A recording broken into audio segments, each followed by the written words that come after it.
Mummy daddy education మోసైపోయింది.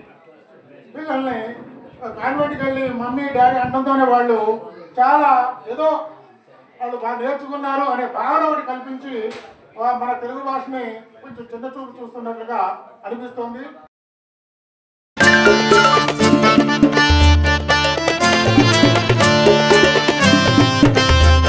మా మిత్రుడు retire అయిన ఉపాధ్యాయులు ఇక్కడ పగిడిపల్ల గోపాలరావు గారు అయితే రాత్రే వారికి మరి షటిల్ బ్యాడ్మింటన్లో ఈరోజు ఉదయం మన ఈనాడు పేపర్లో చూశాను, ముందుగా 4:30కి చూశాను. వారికి కూడా పంపించాను, అది వారిని రావాల్సిందిగా కోరుతున్నాం. అయితే వారు షటిల్ బ్యాడ్మింటన్ క్రీడాకారుడిగా పరిచయం కానీ రచయిత అనేది నాకు ఈ మధ్య వారం కిందటే తెలిసింది. వారు ఎప్పుడూ చెప్పలేదు, కానీ ఎందుకంటే ఒక్కొక్క మనిషిలో అనేక రంగాలు ఉంటాయి. మరి వాటిని ప్రసంగించవలసిందిగా తర్వాత సన్మాన కార్యక్రమం.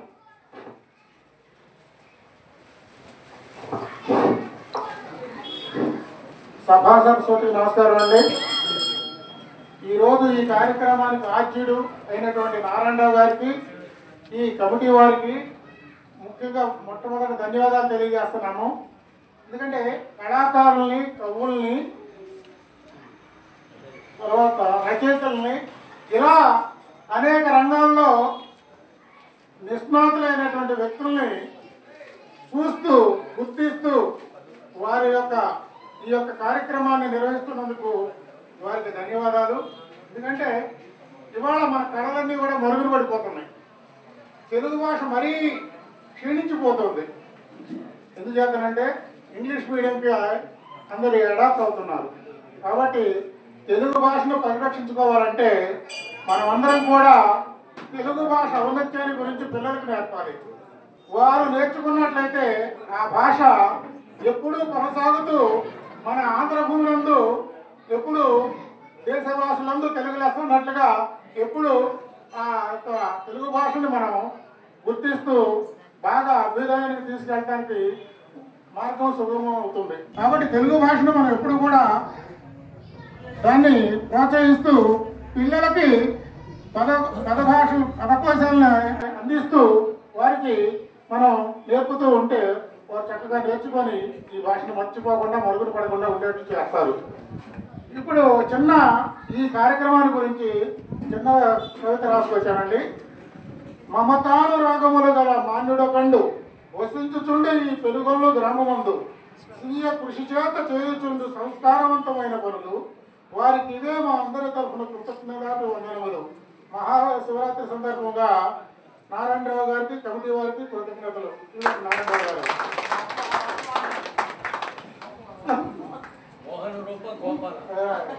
ఇలా మనం తెలుగు భాషని ఔన్నత్యాన్ని పిల్లలకు విశదీకరించినట్లయితే వారు తెలుగు భాషను మర్చిపోకుండా ఉంటారు.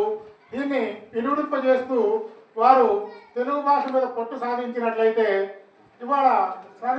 వారి యొక్క జీవన గమనం కూడా చాలా బాగుంటుంది. ఎందుకంటే ఇవాళ మనంతా తెలుగులో చదువుకున్నటువంటి వ్యక్తులమే, కానీ ఇవాళ మమ్మీ డాడీ ఎడ్యుకేషన్ మోసైపోయింది.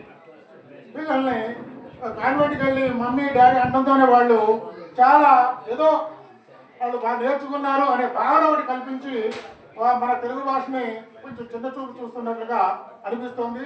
దాన్ని అలా కాకుండా తెలుగు భాష వైపు మరలించి విద్యార్థుల్ని ఈ తెలుగు భాషని చక్కగా నేర్చుకున్నట్లయితే బాగుంటుంది అనేది నా అభిప్రాయం. అలాగే ఈ కార్యక్రమానికి ఇచ్చేసినటువంటి తెలుగు ఉపాధ్యాయులు మరియు ఇక్కడ రాజకీయ నాయకులు ఉన్నారు, అలాగే ప్రొఫెసర్స్ ఉన్నారు. ఈ రామోహనదాసరావు గారి గురించి 2 మాటలు చెప్తాను.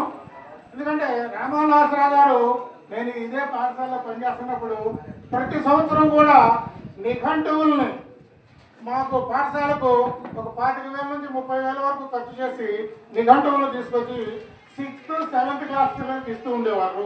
ప్రతి సంవత్సరం ఎవ్రీ ఇయర్ మర్చిపోకుండా ఫోన్ చేసి మరి వస్తున్నాను సార్ అని చెప్పేసి ప్రతి సంవత్సరం కూడా 30,000 రూపాయలు మా పాఠశాలకు అందించేవారు. మా పాఠశాల అంటే పెనుగొల్ల స్కూలే, నేను చేసి రిటైర్ అయింది కూడా, అందుకనే మా పాఠశాల అంటున్నాను. వారికి మా పాఠశాల నుంచి ధన్యవాదాలు తెలియజేస్తున్నాము. అలాగే వెంకయ్య గారు అంటే కురువృద్ధులు, గాన గంధర్వులు, కళాకారులు, ఇలాంటి చాలా సమాసాలు ఉన్నాయి వేయడానికి, ఇక పదాలు సరిపోవు కాబట్టి వారికి కూడా ధన్యవాదాలు. ఈ యొక్క నిర్వహణ చేస్తున్నటువంటి నారాయణరావు గారికి, ఈ కమిటీకి మరొకసారి ధన్యవాదాలు తెలియజేస్తూ thank you and all, thanks a lot. ఉపాధ్యాయ బృందం రావాల్సిందిగా కోరుతున్నాం. విశ్రాంత ఇప్పుడు చేస్తున్న ఉపాధ్యాయ బృందం, ఎందుకంటే వీరు ఇటీవల రిటైర్ అయ్యారు. వీరు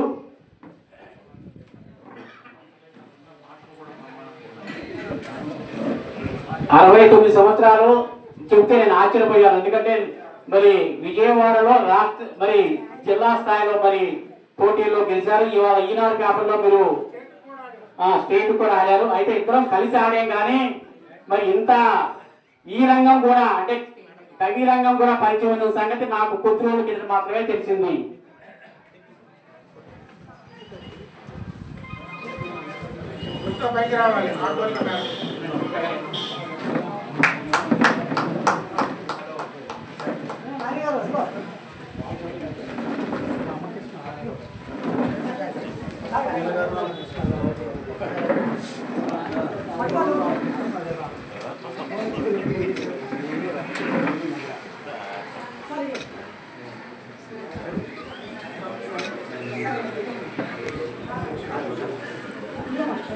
దీంట్లో తీసి